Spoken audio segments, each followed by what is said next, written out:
Buat saya di penjara juga. Yang masuk, saya jamin kehidupannya.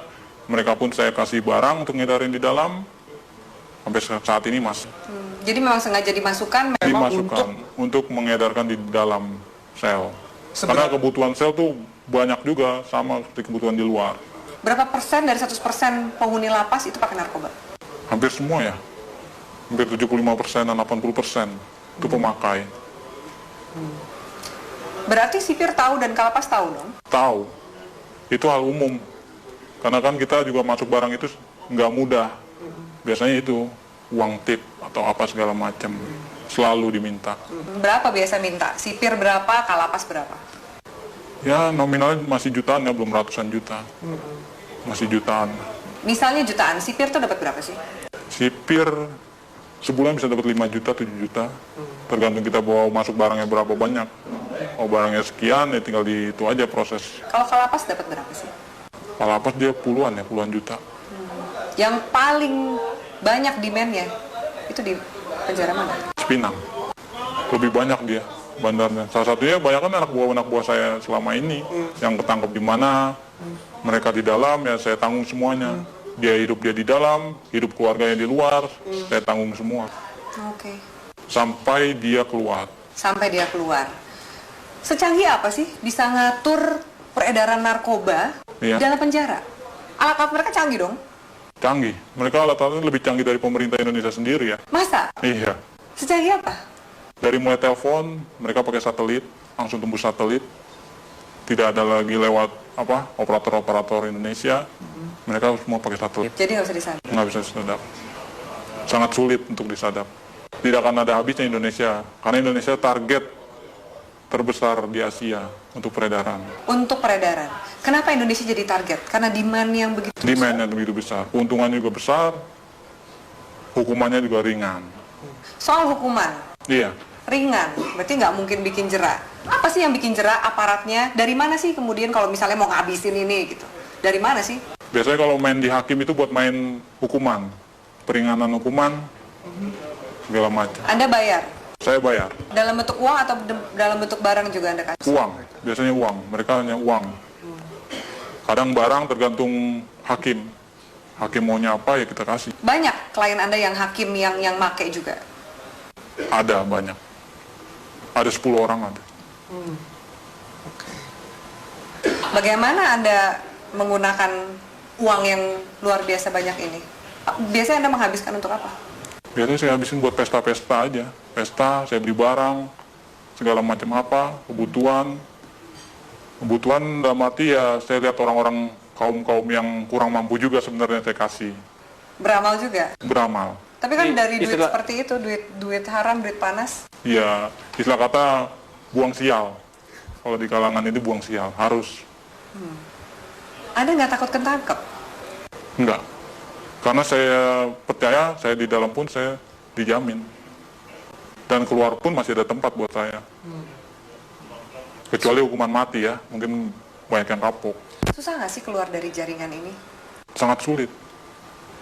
Karena semuanya itu sudah terpantau oleh bos. Kita pun juga nggak tahu kan anak buah bos seberapa banyak.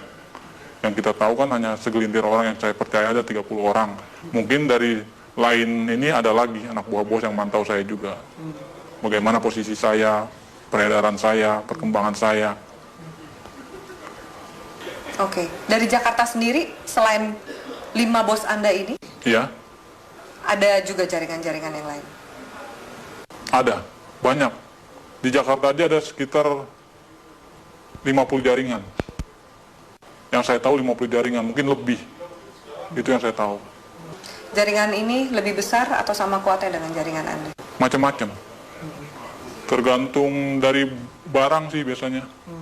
Kalau barang kita bagus, banyak juga jaringan ngambil di kita juga. Makanya barang itu nggak pernah akan habis. Tidak akan pernah habis di Indonesia. Walaupun mereka menangkap, menyita segala macam berapa ribuan ton, ratusan kiloton, itu nggak akan pernah habis. Karena itu cuma sedikit, paling seujung jari ya, ujung jarinya dari total barang yang ada di Indonesia. Kalau BNN sendiri, gimana Anda sebagai bandar ngelihat BNN? BNN saya lihat sih Untuk saat ini tergantung orang-orangnya sih, BNN juga. Sama lah sama yang di Polres, Polda, segala macam. Istilah katanya kan orang Indonesia itu hanya butuh duit.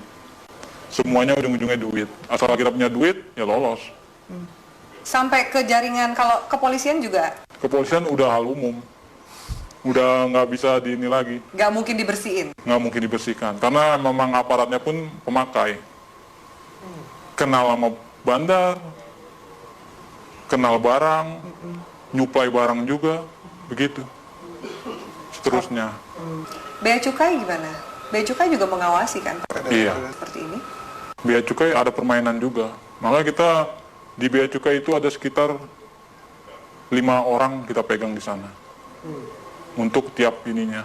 Apa peran 5 orang di Bea Cukai ini? Meloloskan barang. Meloloskan barang. Jadi ada pengiriman juga. Pengiriman barang, pengeluaran keluar barang, itu semua lewat dari mereka ini, 5 orang ini. Oke. Anda punya berapa rekening? Ada 10 lebih. 10 lebih. Kurang lebih satu rekening isinya berapa sih? Tergantung ya, ada yang 1 miliar, ada yang 800, ada yang 750. Paling kecil ya sekitar 250 juta. Anda nggak takut kelacak oleh PPATK nih? Wah, enggak ya, itu nama rekeningnya udah beda-beda. Ada panggilan untuk berhenti dari dunia hitam ini? Belum ada. Saya masih menikmati sampai sekarang karena keuntungannya lumayan. Bukan lumayan lagi ya, mungkin kalau Mbak sendiri mungkin akan tergiur dengan hasilnya. Yakin kamu? Yakin sekali. Masa? Iya, benar. Belum ada panggilan untuk tobat berarti? Belum. Masih menikmati. Mau sampai kapan?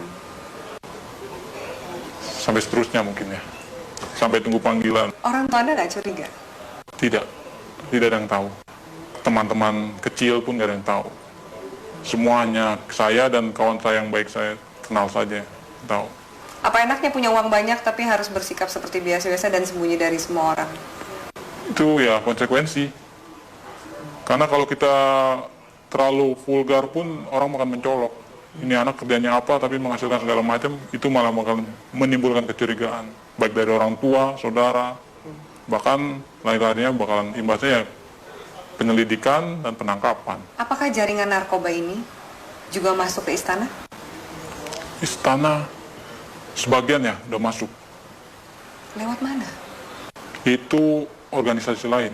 Kita belum bisa sampai masuk ke sana. Mungkin ya organisasi ini lebih kuat dari yang bos saya punya. Itu sudah masuk Ke istana? ke istana. Oke. Transaksinya besar? Tetaplah bersama kami di Metro Malam pemirsa, karena setelah jeda pariwara berikut, Metro Malam masih akan kembali dengan sejumlah informasi